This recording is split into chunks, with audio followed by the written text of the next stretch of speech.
This is the Lone Creator YouTube. We hope this video helps. You have the essentials. Now start.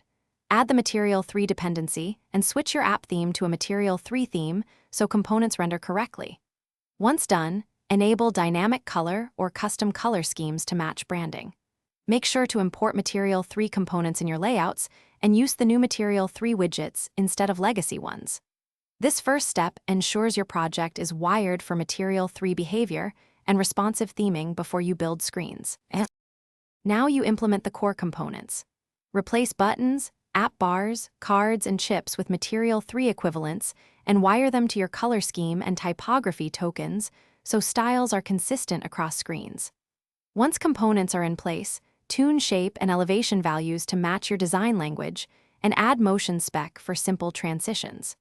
Make sure accessibility labels and contrast meet standards as you build. This prevents rework and keeps UI behavior predictable. Finish by testing across themes and device sizes.